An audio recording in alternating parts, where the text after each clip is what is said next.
मेरा नाम अंजलि है। मैंने और रवि ने 1 साल की डेटिंग के बाद शादी की है। शादी में हमारे कुछ खास दोस्त और पेरेंट्स ही आए थे। रवि ऐसा ही चाहते थे। वो चाहते थे कि शादी शॉर्ट और सिंपल ही रहे। हम लोग यहाँ बड़े शहर में काम करते हैं। रवि के माता पिता गांव में ही रहते हैं। जब कभी मम्मी पापा को मिलना होता है तो हमारे शहर में आकर ही मिल लेते हैं।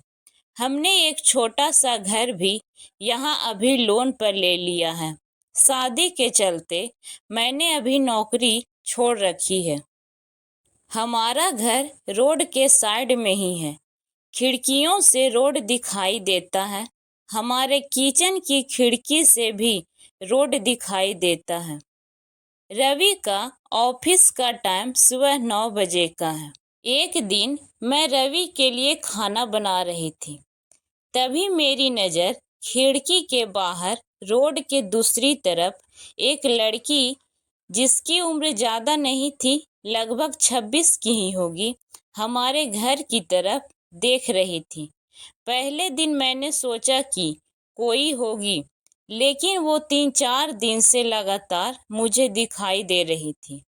मैंने मेरे मन में सोचा कि उससे जाकर कुछ बात करूं, शायद किसी और का घर समझकर हमारे घर की ओर देखती रहती होगी। सुबह रवि सोए थे। वो फिर वहीं दूर खड़ी दिखाई दी और फिर हमारे घर की ओर देख रही थी। इस बार मैं बाहर गई। उसने मुझे अपनी ओर आते देखा तो वो घबरा गई। मैंने उससे पूछा, क्यों, आपको कोई परेशानी है क्या? आप किसे ढूंढ रही हैं? वो घबराई हुई बोली, रवि यहीं रहता है। मैंने बोला, हाँ। आप कैसे जानती हैं? वो इतना सुनकर घबरा कर चली गई। मैंने उसे पीछे से आवाज़ दी पर उसने सुना नहीं। मैं अपने घर वापस आ गई। मेरे आने पर रवि उठ गए थे। पूछा, कहाँ गई थी? मैंने बोला, पता नहीं, एक लड़की है, वो हमारे घर की तरफ देखती रहती है और मैंने जब जाकर उससे पूछा तो वो आपका नाम भी जानती है। आप किसी गोरी सी सुंदर लड़की को जानते हैं क्या? रवि यह सुनकर भड़क गए। बोले, पागल हो गई हो? कोई कुछ भी बोलेगा और तुम मान लोगी? लेकिन यह सुनने के बाद रवि के चेहरे का रंग जरूर उड़ गया था। मेरे भी दिमाग में कुछ न कुछ चलने लगा। रवि जब शाम को आए तब मैंने इस विषय में कोई बात नहीं की। अगले दिन मैं सुबह उठी तो रवि पहले से उठ गए थे। मैं किचन में गई तो किचन की खिड़की लगी हुई थी और बड़ी मुश्किल से खोलने पर खुलती थी। मैंने कोशिश की, लेकिन ऊपर वाली कुंडी मुझसे नहीं खुली। मैं हमेशा नीचे की कुंडी से खिड़की लगाती थी, लेकिन आज खिड़की की ऊपर वाली कुंडी भी लगी थी। मैंने कैसे भी करके कुंडी खोली और खिड़की खोली तो देखकर हैरान रह गई। रवि उस लड़की से वहां जाकर उससे बात कर रहे थे। वो उस पर चिल्ला और गुस्सा हो रहे थे। लड़की रो रही थी और रवि ने उसे उंगली दिखाकर जाने को कहा। यह सब देखकर मैंने खिड़की बंद कर दी ताकि रवि को लगे कि मैंने उसे ये करते नहीं देखा। रवि फिर घर आ गए। मैंने ऐसा जताया जैसे कि मैंने कुछ देखा ही नहीं। अब मुझे न जाने कैसे कैसे ख्याल आने लगे। रवि मुझसे क्या छिपा रहा है? मैंने रवि से शादी करके कोई गलती तो नहीं की। आखिर वो लड़की कौन है और रवि उस पे इतना गुस्सा क्यों कर रहे थे? रवि के जाने के बाद मैंने रवि के सारे दोस्तों को, जिन्हें मैं भी जानती थी, उन्हें फ़ोन किया, लेकिन किसी को भी उस लड़की के बारे में नहीं पता था। मेरी समझ नहीं आ रहा था कि क्या हो रहा है। रवि से पूछना चाहती थी, लेकिन मुझे पता था कि वो झूठ ही बोलेगा। उसके बाद मैंने उस लड़की को घर के आसपास नहीं देखा। यह सब सोचते सोचते मेरी तबीयत बिगड़ने लगी। रवि मुझे बोलता था कि क्या हुआ, अपना ख्याल रखो, डॉक्टर के पास जाओ। लेकिन अब मुझे उसकी बातें बिल्कुल अच्छी नहीं लग रही थी। एक दिन जब मेरी हालत ज़्यादा खराब हुई तो मैंने ऑटो लेकर पास के बड़े अस्पताल में गई। डॉक्टर से अपनी दवाई लेने के बाद मैं अस्पताल के पार्क में बैठी थी। तभी अस्पताल में मुझे वो लड़की फिर से दिखाई दी। उसे देखते ही जैसे मेरी बीमारी पता नहीं कहाँ भाग गई।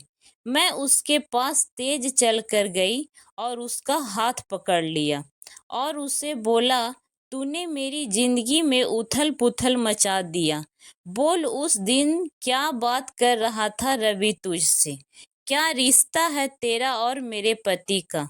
फिर उसने मुझे जो बताया सुनकर मुझे लगा कि मेरा पति ऐसा है।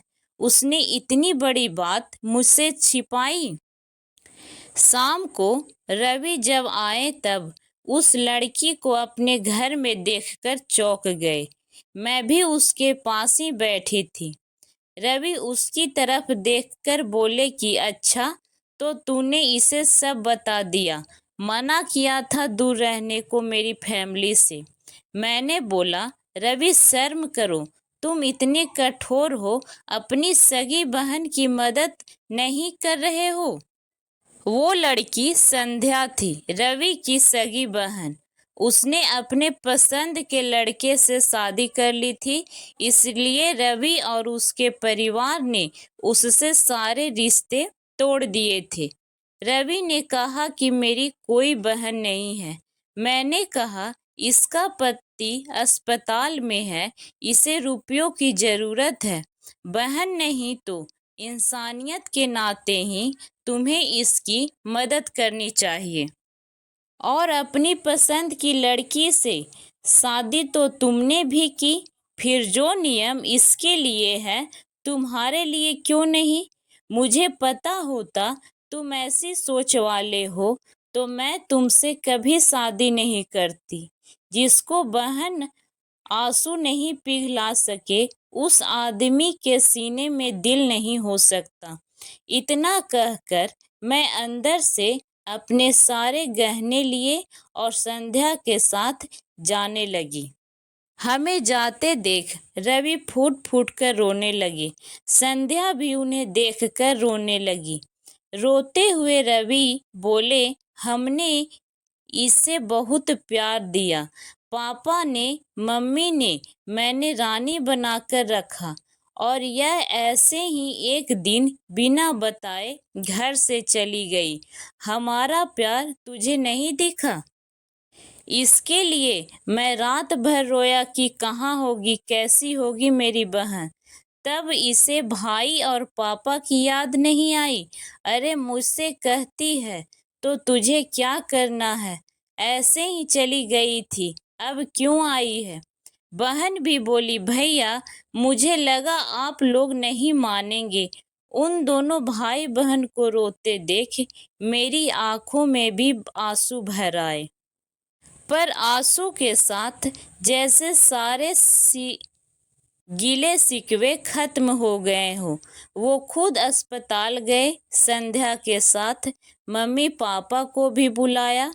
दोनों ने बेटी को बड़े प्यार से गले लगाया। अब अस्पताल में संध्या के पति की हालत बहुत अच्छी है। डॉक्टर ने कहा कि जल्दी ही डिस्चार्ज हो जाएंगे। रवि की आंखों में मुझे एक अलग सुकून अब देखने को मिल रहा है। रवि ने संध्या को कहा, अब कुछ और करोगी तो माफ नहीं करूँगा। जिंदगी बहुत छोटी है, आपके अहंकार में इतना सुकून नहीं जितना कि माफ कर देने में है। एक बार करके देखिए, जिंदगी बदल जाएगी। आपको ये कहानी कैसी लगी, हमें कमेंट करके ज़रूर बताएं और भी ऐसी कहानी सुनने के लिए हमारे चैनल को सब्सक्राइब ज़रूर करें। धन्यवाद।